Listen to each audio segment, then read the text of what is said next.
welcome everybody. Thank you for coming back.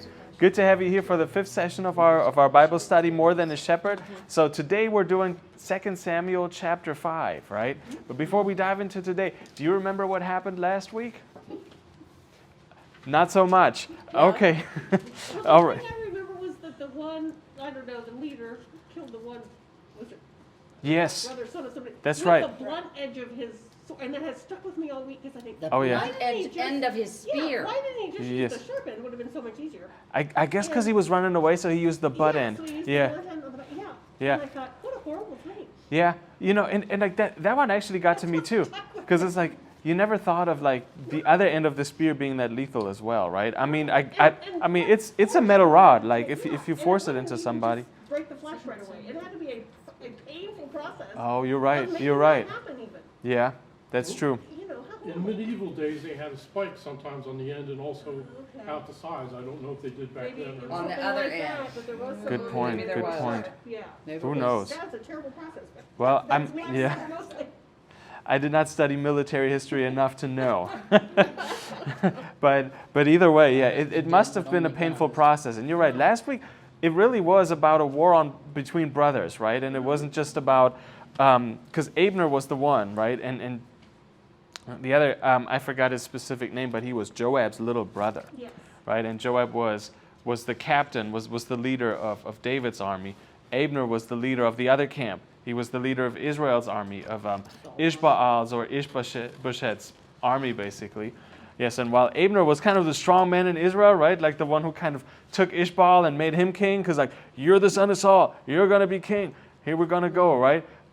We saw once again that David was actually anointed king by the people of Judah, just out of the people's, I mean, the people actually at least seized the initiative there and made him king. And we saw how David kind of established his kingdom in Judah down to like Hebron, to that one town where he was. And so it was still kind of split between Israel and Judah at the end of it all, right? It was a feud, it was a bloodshed, and I don't think a whole bunch came of it other than people were dead. And Israel had kind of lost a whole bunch of people, really. Now, what actually happens in between those two stories, or in between the chapter that we read last week and the chapter that we're going to read this week, is probably going to kind of blow your mind. Because if we think about it, right, it was basically not Ishbaal versus David, but it was Abner versus David, right? And the next thing that actually happens is Abner actually defects to David. So out of all the people to kind of switch sides, right, it was actually Abner to come over to the other camp, to David's camp, after the war had kind of, or their feuds and skirmishes kind of dragged on for further time, for a lot longer time, and Israel became weaker and weaker and weaker, and David's kingdom became stronger and stronger and stronger. Abner ultimately defected. Now, usually those kind of things happen for maybe a few reasons, right? One thing might be the power. Maybe Abner had somebody to challenge him there in Israel, right, and to kind of push him off of his place of power. But that wasn't it. And it wasn't the money either. But it was the third thing, and that was the women. As a matter of fact, kind of a wild story. Because Abner kind of went into Saul's harem and took one of the ladies there, or one of the concubines there. At least so they said. And so Ishbaal kind of confronted him, and Abner consequently left. So, wild story there. Well, what happened actually next was Joab actually found out that Abner had defected and had come over to David and told David, hey, here I am. And David said, you know what, go back there. Or Abner made a covenant actually even with David to rally all of Israel, all the tribes of Israel, to join David's kind of David's cause. That was kind of their deal that they made, Abner and David. And David said, cool, that's great. But then Joab kind of comes into play. And now Joab still has kind of he still has a score to settle, right? Because his younger brother was killed by Abner. I hope you can follow me. It's already a few.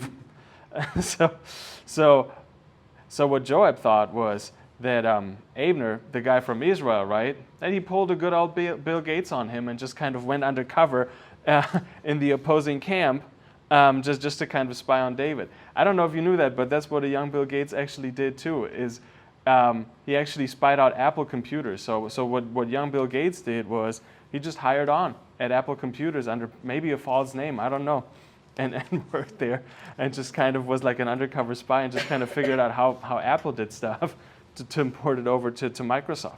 That was what Joab thought Abner did as well. And so Joab killed Abner. Yeah, so it was kind of a bloodshed.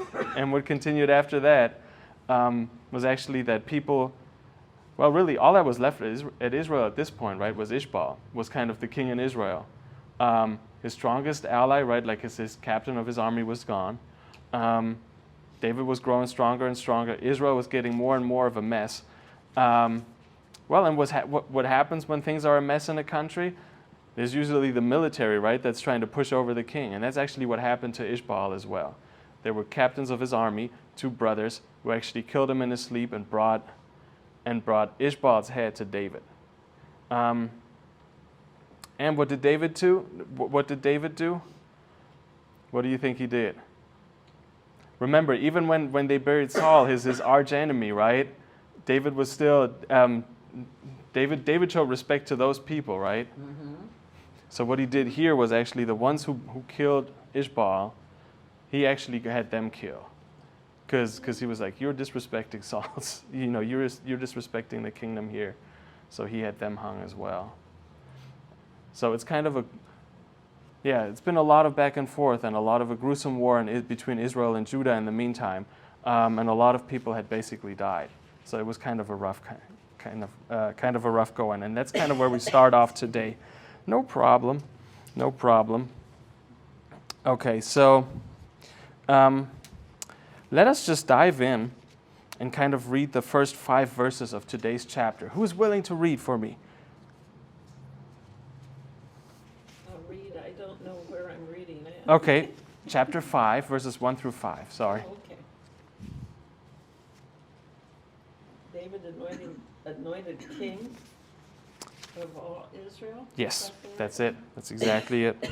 Thank you. Then all the tribes of Israel came to David at Hebron and said, "Look, we are your bone and flesh. For some time while Saul was king over us, it was you who led out Israel and brought it in. The Lord said to you, 'It is you who shall be shepherd of my people Israel, you who shall be ruler over Israel.' So all the elders of Israel came to the king at Hebron, and King David made a covenant with them at Hebron before the Lord, and they anointed David king over Israel. David was 30 years old when he began to reign, and he reigned for 40 years. At Hebron he reigned over Judah 7 years and 6 months, and at Jerusalem he reigned over all Israel and Judah 33 years. Thank you, Carol. Wonderful. All right. So, right? The situation where it starts out is, right, in Israel we have a power vacuum, right? No king, no army captain. There's not even an army to really, kind of just seize power anymore, right? So we have a huge vacuum, right? And what happens when a vacuum exists? Usually 2 things happen, right? Either a new leader emerges or a new leader doesn't emerge, right? Here it is the latter. And so what do the people of Israel do? They walk right over to David, right? And say, hey, can you be our king? We kind of need a leader here. And what they did was they made a covenant, right? Now, we probably know the story of covenants from Abraham, right? Or from 10 Commandments, right? Sinai, when God made a covenant with Moses. Now, a covenant was kind of like a big old promise that you can't break, sort of, right? Like just if you just kind of generally, translate it or try to explain it to somebody. And the interesting part about a covenant actually is in the Hebrew language, if you don't even say you make a covenant, they actually say you cut a covenant. And the reason why is usually what they did when they made a covenant and a promise was they actually took different animals and they sacrificed them and they actually split them in half. And they put one half on the left side and one half on the right side. And they kind of left a little bit of like a almost like a way to walk through. And usually one of the parties, at least, had to kind of walk through in the middle, just as a very vivid, just as a very visual and very stark reminder that if you break that covenant, this is what's going to happen to you. This is how serious of a promise, of a contract that kind of was. We actually even see that in another place in the Bible. In Genesis 15, when God makes a covenant with Abraham. And that's kind of the story where Abraham initially just kind of like falls asleep into a deep sleep, and that's where God makes a covenant. And the interesting part is, the animals are kind of split there. And since Abraham is the weaker party, you would imagine that Abraham would be pushed to kind of walk through, that God would be like, walk through because I'm making my covenant with you. But that's not what happened. Actually, what happens is God walks through. That's kind of the big part. And I think the biggest story of kind of like of that covenant or of Genesis 15, of that story actually, is that God says, look, I'm not going to be God if I'm not going to give you your promises, if I'm not going to keep what I've promised to you. So that's usually what happens when you do a covenant, is you kind of split animals in half and just kind of have usually the weaker party walk through. It probably happened multiple times with those who succeeded David, and Solomon, the later kings of Israel, who had to, who probably made deals and basically covenants with Babylon and with Egypt, that the Egyptian Pharaoh or the king of Babylon would probably have them walk through and be like, okay, friends, we're going to cover your behinds, but if you don't pay us what we're worth, right, this is what's going to happen to you as well, just as a very vivid reminder. Very mafia style, I guess, back in the ancient Near East. And interestingly enough, I'm not sure who kind of walked through. It would have probably been the tribe or the elders of Israel, right, of the tribes of Israel, who had to probably walk through. Because right here, they really just kind of come to David, right, and they almost beg him to be their king, and they even have their arguments laid out, right? Come on, you're our brother, like you're our flesh and you're our blood. You are the ones. This was also an interesting kind of formulation, right, where it says, what did it say?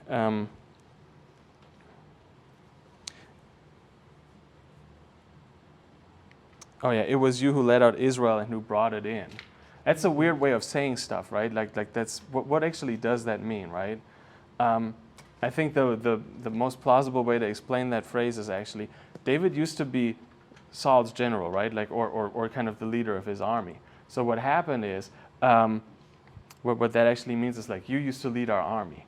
You were the one who kind of brought us success and things like that. And that's kind of a big deal here as well, actually, because it kind of says to the people of Israel, or because they say, you know what, it wasn't Saul who was the big deal. You were. You always were. We're not loyal to Saul anymore. We are to you. So I think all of those arguments they kind of bring before David to become king in that very situation here.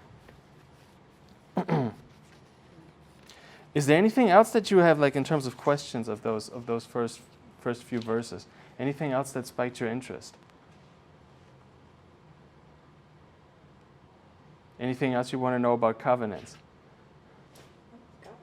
Okay. In the very first verse, though, Mhm. just back it up to your original question. Yeah. Any questions? It says all the tribes of Israel came. Aren't we talking hundreds or thousands of people? And they do that a lot in the Bible. Yeah. There had to be a representative that came and spoke, but it always says all the people came or all the tribes came. Well, they couldn't possibly have done that. They didn't all speak at once, and they didn't all come. Yeah. But it always presents it that way, I think, so much of the time. It always sounds Maybe like it, right? Sounds like it's all the people, but it's Yeah. represented. It's actually Yeah. a representative, but it always says it like, and you picture the throng of people. They didn't all come and speak at once, you know. So Exactly, yeah. But they always tend to do that. I think Yeah. just to make the point, everybody wanted to do this, but that just always kind of Probably, out at me. probably so. Yeah. I mean, it really does say, right? All of them came, but Yeah. it's hard to imagine that entire towns would be deserted because they would just kind of they move just down to meet all- David. So, Just the men. Well, maybe, yeah. well, that's another piece, right? Just the men. Mm-hmm. Just a question. Uh-huh. I'm probably wrong, but I just want a little clarification. Sure. By making covenants with these people, is this kind of undermining some of Lord's plan or whatever? These people, they aren't supposed to be ways or people with they aren't supposed to be making covenants? Is this the question? I think you know what, making covenants back then was more of a formal way of making contracts. So it was probably a more common thing to do. You know, so they had their covenants with God, or God actually, that's the crazy part, right? God always makes a covenant with them. It's not even like the people come to God and say, oh, could you please make a covenant with us? You know, we'll walk through the middle of those animal halves as well, and that's cool. No, it's usually God's initiative. God is usually the one who always pushes the covenant on people. But they could still have covenants, promises, almost kind of like swearing an oath, you know, with other Legal. people as well. Yeah, exactly, yes. Legal as opposed to Thank you. In the Bible, doesn't it say don't swear oaths or something like that? Well, it does. I'm just using that as an example because I feel like we don't really have, I don't know, I mean, we do make promises, but then again, we do break promises as soon as we make them. I'm wondering if we have something that is equivalent to making a covenant with someone else in our modern lifestyle anymore. You know, maybe writing a contract would be a better analysis. Kind of like, yeah, you have to abide by that kind of stuff. You know, at least for the most part, that's what it is. That makes sense. Never thought of it that way. Yeah. So, and interestingly enough, though, right, the people of Israel, they don't just necessarily point at, you know, and I mean, another argument they really make is here, they say, you know, that the Lord said to you, it is you who shall shepherd the people of Israel here, right? Now, shepherd, obviously that's a strong image, and we see it all in all kinds of places in the Bible, right? The Lord is my shepherd. And even the shepherd metaphor was kind of a strong one for kings in the Old Testament, but also in like Babylon and in other places. And it was always kind of like that image of you shall nurture your people and take care of their needs as well. But at the same time, isn't it interesting how we've come full circle from the very first time, right? Where did we meet David in the very first session? He was a shepherd, right? He was taking care of Jesse's sheep out in Backwater, Bethlehem, and here he is, right? A shepherd yet again, but this time not just of the people of Judah, but also of Israel. At this point in Hebron still. But still, right? He's made himself quite a shepherd, right? Actually, even the word pastor is actually the Latin word for shepherd. Yeah. So it's had quite a tradition, that word. But I just wanted to point that out, that that was important as well. All right, can somebody read for me the next verses 6 through 10? Do I have a volunteer? Cool, thank you, Claire. The king and his men marched to Jerusalem against the Jebusites, Perfect. the inhabitants of the land, who said to David, "You will not come in here, even the blind and the lame will turn you back," thinking, "David cannot come in here." Nevertheless, David took the stronghold of Zion, which is now the city of David. David had said on that day, "Whoever would strike down the Jebusites, let him get up and water shaft to Let him get up the water shaft to attack the lame and the blind, those whom David hates. Therefore it is said, the blind and the lame shall not come into the house." David occupied the stronghold and named it the city of David. David built the city all around from the Milo inward, and David became greater and greater, for the Lord, the God of hosts, was with him. No. Thank you. All right, do you have any questions about these verses? Yeah. Yes. All right, where does it start? Come Is on. it literally the lame and the blind, or The- blind, or is it figuratively, spiritually lame and blind? Interesting question, right? It's a really weird, puzzling statement, right? And really, if you look at people who even get paid to research these kind of verses, right? Even if you look at the professors, there's not like one equal opinion of like what exactly that means. But what most people think it means is just, it's almost like it's very literal, those who are blind and those who are lame, and it's probably the Jebusites taunting David and saying, "Oh, look, you know what? This guy's not going to come in here, okay? We're so secure in Fortress Jerusalem, even our blind and our lame could defend us against basically David and his troops." And this is a really interesting point too, right? I mean, it's been a few generations now since the people of, since God's people have actually taken the promised land, right? I mean, David, Judah, Israel, all of those, they were already in their territories, and it's already been generations of judges, and Saul was the first king, and David is now the second generation of kings, and things like that. Still, Jerusalem was still held by the Jebusites. Even when the Israelites, when they took the promised land, under Joshua, right, under the one who came after Moses, they still couldn't conquer Jerusalem. So Jerusalem used to be independent and was held by these Jebusites, whoever that might be. Actually, we're not quite sure. There's just so little known about the Jebusites. It could have been like a tribe of the Canaanites who had been in the land, or it could have been their own little ethnic group. They were not Canaanites, they were just Jebusites. Kind of just one more kind of faction in that land, if that makes sense, right? Just like the Philistines and all the others as well. So we're not quite sure who the Jebusites are. But either way, they hold the city, and here they're making fun of David and his stuff. And that's when David kind of, when he counters, right, when he just kind of goes, whoever wants to strike him down, well, get up the water shaft, and we'll attack those lame and those blind, right? So he kind of talks, I mean, I guess this is him rattling up his troops too. And he just kind of says, hey, look, we'll attack them at their blind spot or at their weak spot, right? Which is kind of the water shaft system right there. Well, that explains that. That explains that part, right? I was looking at it completely differently. Oh, how were you looking at it, Mary? I was just thinking that he's never gonna, nevertheless, they were saying, we're not gonna let you in, and he just went on in. And there wasn't taunting, that's the part I didn't realize, that they were actually taunting him. Yeah. That makes a lot more sense. if they Yeah. were taunting him.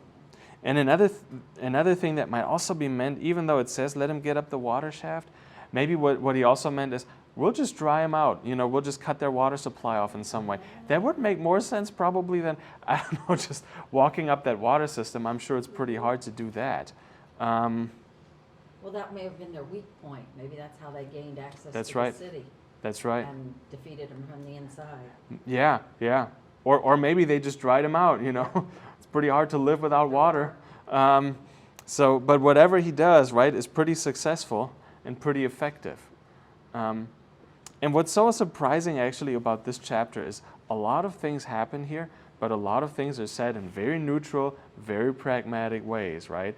Even when it talks about David taking the city, it's mentioned twice here actually, in verse 7 and in verse 9, right? All it says is, nevertheless, David took the stronghold of Zion, which is now the city of David. And then in verse 9 again it says, David occupied the stronghold and named it the city of David. It doesn't even kind of talk about the hows and the how longs and how many casualties and just nothing of that. It's just kind of a matter of fact. David took this city, and what's also very important clearly is it was renamed the city of David from that day forward. So it's Jerusalem. It's Jerusalem. Okay, it's the same thing as Jerusalem. Okay. Yes. I was thinking Zion, but not the city of David. Exactly. And Zion is a mountain, Okay. basically there. And obviously both those traditions, Jerusalem and Zion have such a big ring to the Bible as a whole, right? Zion is one of the mountains there in Jerusalem, or one of the hills, and that's where the temple would later on be built. So every time you hear Zion in the New Testament or later in the Old Testament, it always refers to God's holy mountain.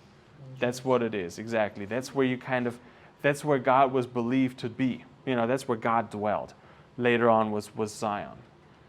Not quite yet in this point, because we don't have a temple yet necessarily, but later on, once the temple was built on a mountain, which is always a great, if you wanted to meet God in those days, a mountain would be a great place to go. God didn't come to the valleys, it was on the mountain. So temple on the mountain, it's like, wow, okay, it's a win-win. Like, if God is not there, God is nowhere to be found. So that was kind of a big spot to be. And it is very interesting, right? And so fitting kind of that Jerusalem comes in here along with David. Just the greatest king ever kind of takes the biggest and most important city of Jerusalem. Obviously that, it's just has just been so important in so many ways to the people of Israel. And actually, apart from that, it was probably also smart. Well, yeah. Actually, are we there yet? Or am I going off script here completely?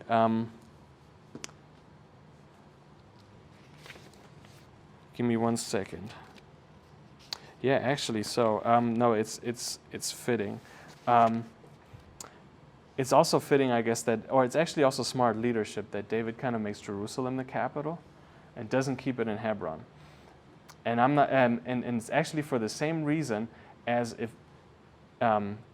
as when a pastor, for example, when we merge 2 congregations into one, which has happened, usually the smartest thing to do is you don't go into church A or church B, but you buy a new church building, church C. Neutral territory. Exactly, mutual territory, right? Because otherwise it's always going to be, if you're going to be in church A, people who came there from church B are always going to be, Lower. feel like, well, this is our church. We just let you stay here kind of attitude, right? So Hebron would have been, Israel would have been at a disadvantage there, right? Because people from Judah would have always been like, well, this was our city. We just let you come here. We just accepted you and made that covenant with you just for your own sake, right? There would have always been kind of a power dynamic at work that you don't really want. So going into this new city, Jerusalem, it kind of underscores that there's something new going on here, if that makes sense. Mm-hmm. Good politically. Good politically, exactly. And as for the Millo, honestly, we're not even sure what that means. Or I guess it means it's kind of like it's almost like a terrace kind of structure. So I'm not sure why that was important, but clearly they listed it. And it's capitalized like it's a place. Like it's an actual place, yes. Like the Millo. Exactly. So maybe that was the spot back then. Yep. Have to go back in time. Find out. Yeah, we would have to go back in time, right, to find out. But one thing we can see here again and again, right, that we've seen all this time, is David became stronger and stronger, and his power grew. Yeah. And at this point, I think we're pretty much at the end of David's rise to power. We've seen it all this time, right? We've kind of seen his rise from being that little shepherd boy in Bethlehem to kind of growing to be the king of now not just Judah, but also Israel, and conquering territory and getting more wives and children and all of this good stuff. Yes, he had plenty, right? And he's not done yet. But either way, right? At this point, the wives, that every place that he went, that he conquered, they would probably try to join their family to his and give them a daughter. Give him a daughter. Clearly, right? Yeah, when you conquer this little place here, they'd give you a daughter to tie the things together, or he would demand a daughter maybe to tie them together. That could have been, so right? That could have been to keep them. It was a bad day for daughters. Yeah. It was a terrible time for women. Yeah. It really was. It really was, because you were ultimately considered a possession. I mean, True, but this girl may have been living in less than sterling circumstances and ended up in a palace as a concubine. I mean, we think of her as being a princess because she's the daughter of the king, but she was not necessarily a princess. No. Not in that sense. Yeah. Think of it now. Yeah. Yes, and that's different. Yeah. But you could be in worse places than being a concubine, I suppose. I suppose so. Hey, at least you don't have to deal with him every night of the year. If you didn't like him too much, look, you got plenty of choices here, my friend. Good God. 30 or 40 or 50. Yeah, exactly. By the time this is, he's got quite a harem going on, I think. We'll actually get to that. Don't want to spoil it too much, but we'll kind of get to it. Yes. All right. Let's go forward. Can somebody read verses 11 through 16 for me? All right. Thank you, Mary. King Hiram of Tyre sent messengers to David, along with cedar trees and carpenters and masons, who built David a house. David then perceived that the Lord had established him king over Israel, and that he had exalted his kingdom for the sake of his people Israel. In Jerusalem, after he came from Hebron, David took more concubines and wives, and more sons and daughters were born to David. These are the names of those who were born to him in Jerusalem: Shammua, Shobab, Nathan, Solomon, Ibhar, Elishu, Nepheg, Japhia, Elishama, Eliada, and Eliphalet. There you go. Yeah. Not exactly the most common names anymore, are they? I like the Nathan and Solomon. Those were the only two. Oh, yeah. And you know what? Honestly, out of all these names, the only one we're going to see again is Solomon. And that is obviously going to come down the line a little bit. And yes, we'll read that story too. That's like the most popular David story of them all, I guess, next to David and Goliath, right? Yes. And interestingly enough, you know what all those children have in common? They're all sons. So there were probably some daughters here. Since we were just on the topic, daughters were not mentioned here. Right. Yeah, because I was surprised there weren't more children in that, and that's probably why. Yeah. Because the Just girls sons. don't get mentioned. Exactly. But interestingly enough, right, David here doesn't just have wives anymore. I felt like up to this point, when we heard of David's women, it was usually a wife. It was usually somebody he married. Now it's concubines. Now he really has a harem of women probably that are there. And that is typical for a royal reality. So this is really kind of the big shift, so to speak, from being a leader of a tribe or kind of a king of one tribe, Judah, to being an actual king of sort of a country. This is a royal reality to have a harem versus just having a couple of wives. And the next thing we really see here, right, is he's dealing now with the King Hiram of Tyre. If you open any Bible map, Tyre's going to be up there. It's going to be way up north, pretty much. It's north of where Jesus lived, right? Jesus sometimes went to Tyre, but that was north for Jesus. That was actually it's in modern day Lebanon. It's still a city you would build. Yes, sir. It's also very practical because it repels parasites, a lot of parasites. Oh, look at that! I had no idea. So if you have lice or something and ticks and stuff, Yes. it might keep them away. Gotcha. Yes, it was Because people, I for- think, build cedar closets and things Moths. for Yeah, cedar moths. chests. Most Put in your the pets cedar in. chests, Keep right, the keep the moths moths out. out. out of your wool, Other because pests. everything was wool in those days. Yeah. Birdhouses are made out of cedar, a lot of them. Because they stay long time, it doesn't rot easily. It's a very, Wow. So an all-around noble wood. yeah, yeah. Really, yep. And you know, Reminds me of Overboard. No, go on.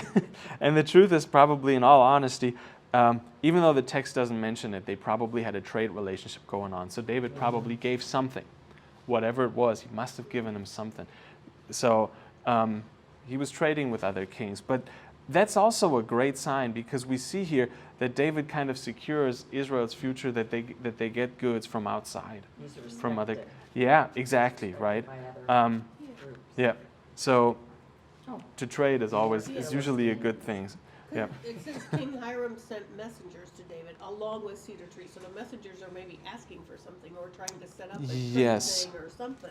And I think what he also sent was handyman, right, along with cedar trees and Carpenters, carpenters and masons. Now, So did he send the trees or did he send the wood? 'Cause That's what I there's a wondered. Were there difference. trees to 'Cause- plant Trees to plant? so they could have? no, I think it was basically the wood. They would have Well, probably So chopped they them. cut down a bunch of cedar trees and sent it to him. Exactly. And the carpenters, and the carpenters Yeah. to build the house. 'Cause- Exactly. Yeah, I don't know how a cedar tree grows. Does it grow straight? I think so. I don't. I think they do. I think they do. So, but that's a big And deal. a house built out of wood back in those days would have been pretty rare, wouldn't it? Most of it was adobe kind of stuff, wasn't it? I'm not Stone, sure. Adobe. Probably, I don't know. probably. And it might have Especially a been. nice smelling Mhm. wood. And I mean, here on the other hand, right, if you have carpenters and masons, so it was probably not a 100% wood construction. It was probably a good combination. Had to have a bath in there somewhere. Well, they all had.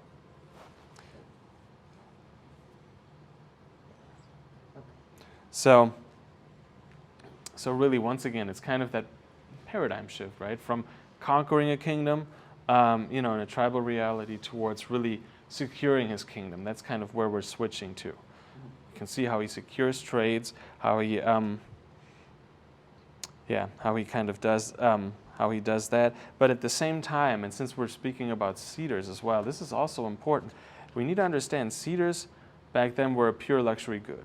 They were the gold and gemstone of the ancient Near East, at least in the first place. I mean, they had fancy stones too, but a cedar was oftentimes something, if you have too much of it, it can be kind of tempting, and you can kind of forget how you got there, how you got to where you are. It can kind of make you a little bit aloof as a king. It was and with that kind of jaded, yes, thank you. So it was really kind of a situation where you had, where you kind of have to watch out. At this point, basically, what comes in is also a little bit of temptation, and maybe a little bit of a draw for David to kind of forget where he was coming from. And we all know, and we've already mentioned it, right? At some point he will.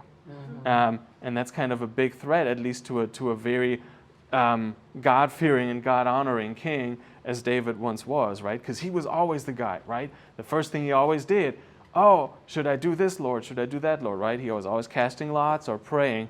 He was always the one who consulted with God the first. That's a very humble state to be. And now he's at a spot where he's got a lot to lose and where he's kind of, grown up the ranks a lot.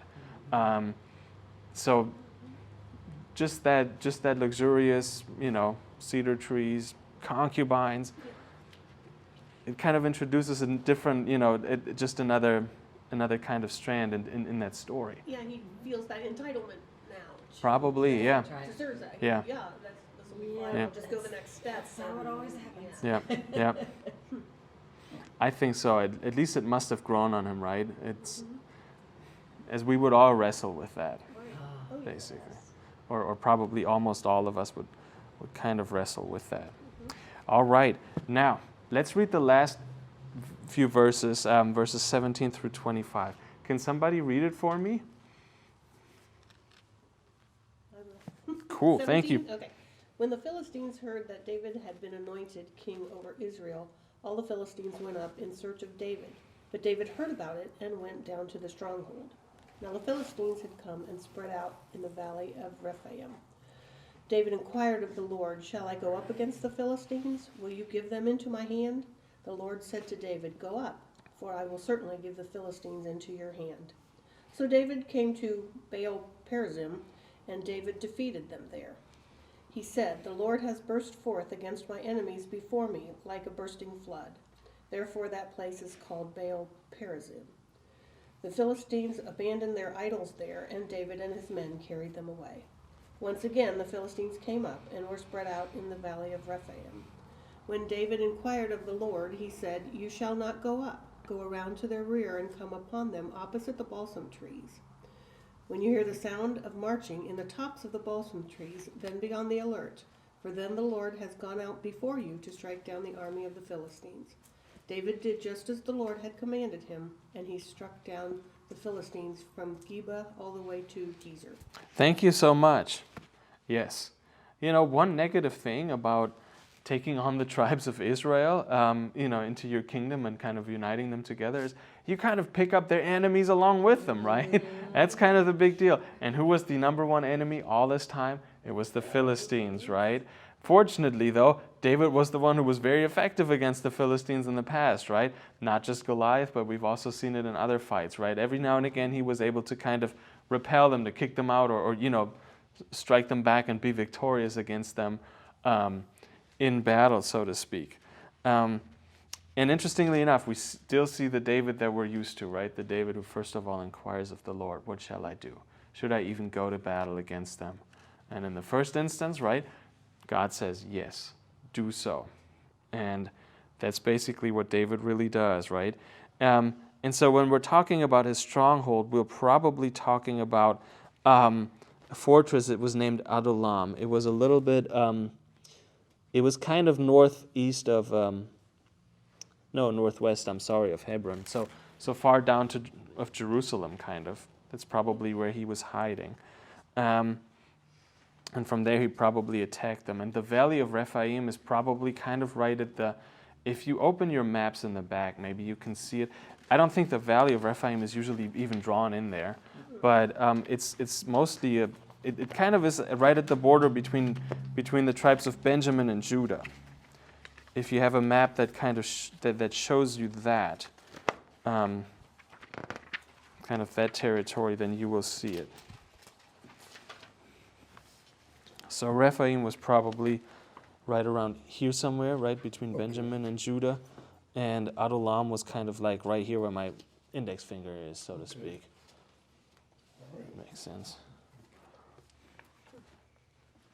So either way, he was kind of down south of Jerusalem and hiding there and striking them back in the first instance. And then honestly, a lot of, at least after the first incident, or even really between those two incidents, we don't really know a whole bunch about, did those happen 2 weeks, was there a week in between or two? Was there a month? Was it years? Was there anything else that happened? Were these just kind of two random victories that David did? Most likely, actually, they weren't. They were probably more decisive than that. In this instance, right, after he wins the first time, right, he picks up their idols and actually carries them away. That is a big deal. Yeah, Actually, that's interesting. Yeah. yes. And really, if we took the text literally, it would have been, he took the Philistines' gods and took them away. Remember how I told you earlier, every battle you had with another people was always a battle of your gods against their gods? As we see it here, right? God was like, oh yeah, I'm going to go ahead of you. If you hear me walking in the balsam trees, you come right behind me. It'll all work out. So imagine the Philistines would have taken the Lord POW, right, and just kind of carried him away. What would David have done, right? Would have been nothing to do. So him actually picking up those idols and carrying them away was a very, very big deal. And another thing that we need to really think of is earlier in the story, and we didn't read that part, but I think even before Saul, the Philistines, I think, actually captured the Ark of the Covenant, that box, with the 10 Commandments in them. So They essentially took our God. they essentially took our God, right? They took the one most holy of all things that we had. That thing was gone for years. And now David kind of pays it back, right? He does the same to the Philistines as they had done to them, as they had done to him. Big, big deal. And also a good sign that really the tides of the war, even against the Philistines, are turning, right? And just kind of the same dynamic that we've seen with Israel and Judah, with David and Ishbaal and Abner, how they became weaker and weaker and weaker, and David became stronger and stronger and stronger. The same thing we see here. David is becoming stronger and stronger and stronger. And they kind of continue to kind of go down and get weaker and weaker and weaker. So that was a very important thing.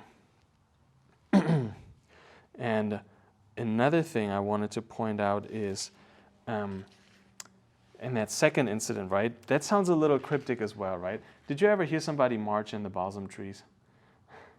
Doesn't really work that well, right? Like, how can you march in the crown of a tree, right? Now, let's think about even the text we've heard last Sunday, right? In Luke, where Jesus was transfigured, everything that happened, right?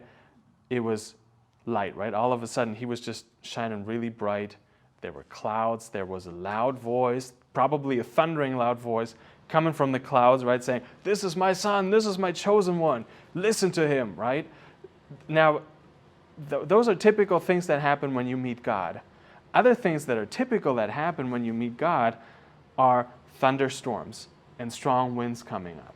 When Moses is at Mount Sinai, right? Exactly, in fire. Thank you, Mary. I forgot fire. Yes, but those are typical things when you meet God, right? When we see Moses at Mount Sinai, it is downright scary, right? Like clouds, fire, thunder, thundering voice, everything that you're like, okay, I'm going to stay away from that. That happens right up there, right? So the same is probably happening here in a sense. At least in a smaller sense, it was probably just like a rush of wind just kind of bristling through those balsam trees, wherever that was. It might have been a town that was named Balsam Trees because they were balsam trees. It might have literally been just a few trees where everyone knew where that was. That's one of those things that we don't really know, but it was just kind of the wind rushing through probably, and David knew, okay, now is my time to attack. This is my sign. This is my moment to come and to go after, the Philistines in that sense. Yeah. But if the trees are rustling together, it also might cover the advance of his army. Very true. Very true. Right? You could use that sound and that noise as a cover, for sure.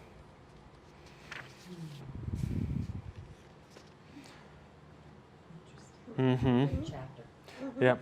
And he kind of drives them away. Really, Geba to Gezer is actually a really long way. It's like from northeast of Jerusalem. I guess I need to do northeast of Jerusalem all the way northwest. So he drives them for miles and miles and miles. This is a beatdown, friends. This is pretty hard. Yep. And don't really try to look for it in your map, because it's one of those I things. found Gezer is in one of mine, but I didn't. Yeah, I think Gezer is in there. Geba is not really. Yeah. So it's Now those cities changed, came and went. exactly. With the water supply. Yeah. And I guess that's Water would dry up, they'd move on to another place. right. As probably would we these days, right? And the problem with reading David is it's so far back. Some of the places and stories here were probably so small. They've not been in existence for so long that there's not even a map anymore that marks where they were. Yeah. So some of it really kind of got lost in translation. Speaking of getting lost, this is pretty much the last time we hear of the Philistines. So the big arch enemy of Israel, right, is basically now finally pretty much beat. I think we hear them once more in I think in chapter 8, but it's almost just like a tiny mention. They're like, oh yeah, and they beat the Philistines. Period. Again. So yeah, Beat them all the exactly. time. Exactly. So this big grand old enemy is now actually defeated. So I'm assuming those might have been the most decisive or most memorable victories that made it into our Bible, into our Holy Scripture today. Back then, it was probably, there might have been a lot more going on back then. We don't know. Yeah.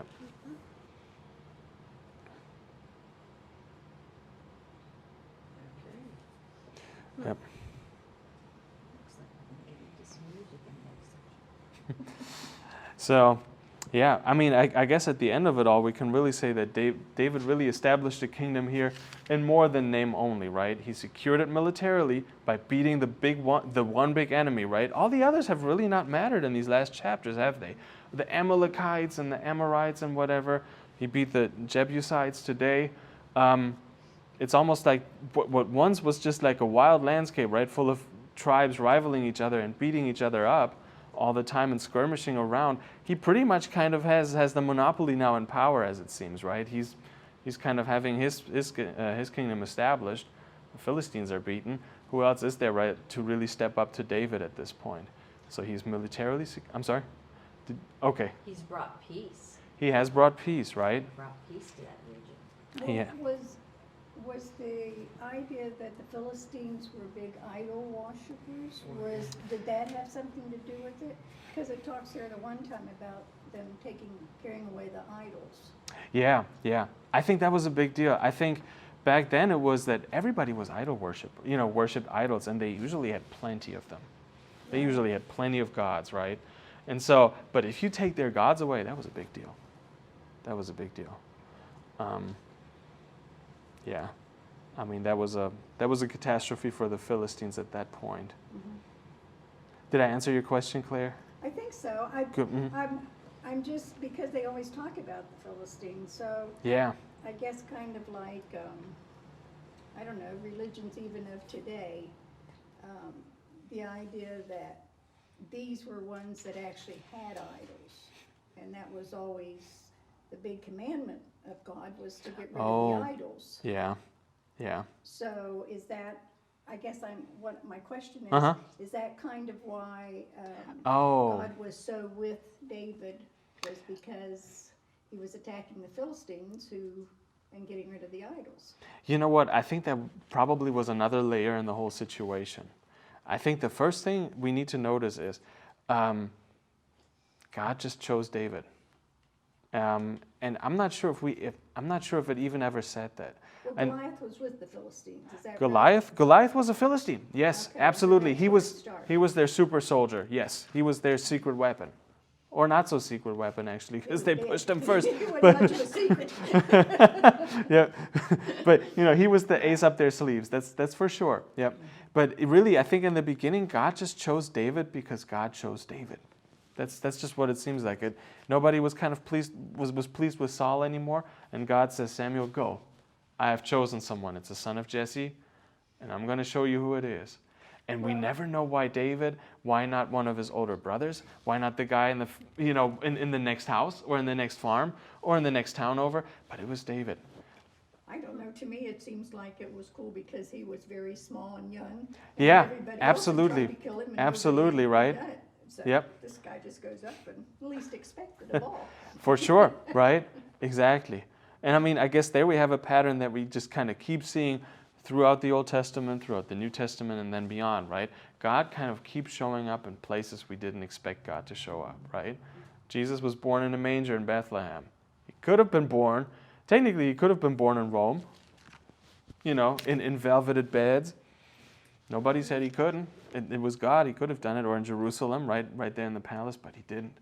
And he probably could have taken away our sins in any way he wanted to, but he chose the cross. The weirdest, most uncomfortable place ever. Whereas it's just writing a big letter of pardon, on a stone tablet again, just like he did with the Ten Commandments, but he didn't. Yeah. Well, crucifixion, that was a common way for them to kill people then, wasn't it? I think it was the worst kind of punishment you could actually do because it was that painful and it was and it was especially the one for enemies of the state. It was basically for those who the Romans feared the most. That's what crucifixion was about. Was kind of like, we're going to make an example out of you and you're going to come right here, right on I-75 basically, right? That's where we're going to put you up so that everyone who comes by knows if you try to cross us, we'll crucify you, right? So it was state terrorism. Yes. To put the people in such fear Yep. that they would do whatever the state said to do. Yep, it certainly kept people down. Oh yeah, Yes. it was straight up intimidation. That's true. Well, where did they do that? Where they did one every 20 feet or something, every mile or something from one city? That was after the rebellion. Yeah. After the rebellion, they probably crucified so many that they probably didn't have spikes Yeah. Wow. to do it. Wow. Yeah. And they There was lined the some- road, the main road yeah. in and out. Was it Sparta or somewhere? I can't I can't remember. remember what city it was, but Yeah. I remember that from maybe, I don't think it was in the Bible, I think it was in a movie. Okay. It was in a movie But somewhere. I think the movie, it might be based on some Bible passages. Yes, I think so Mm. too. Might have been, because they made a lot of old movies were biblically based. I mean, even before the Ten Commandments. There were a lot of, Yeah, is Charles Heston Moses or God? who was Moses? I'm joking. Oh. Yeah. Sometimes I think he played the voice of God or something. No, that was somebody else. We won't get there. Well, He's fallen. yeah. Either way, right? God chooses to act very differently than he chose in David than he chose to act in Jesus. If we think about it, right? In Yes. David, we see a king who's becoming stronger and stronger, who actually unites a big old kingdom, who gets the promised land pretty much back, right? And who now builds up a cedar house, or a house made out of cedar and probably other kind of masonry as well. So that's pretty nice. Who conquers a new capital, right, in Jerusalem, and kind of conquers what actually even the Joshua, and when they took the promised land, couldn't get, who secures trades, and who secures the country militarily by beating the old foe, the Philistines. So this is kind of a swing point in the story, I guess, as I said before, right? From tribal leader, from rising to power to being in power. He's made it. He's made it, exactly. David is up there now. Yes. And so I guess next week we will see also how he's going to do, how he's going to do with that. We're going to just do 2 Samuel 6, because that's the story when he takes the Ark of the Covenant back, when he gets Israel's holies of holies. We're going to do what? Chapter 6, Oh, the next chapter chapter. 6. Oh. The next chapter, yep. Because that's where he gets his God, or his God's dwelling place, the Ark of the Covenant, where he gets that back. Oh, okay. Yep.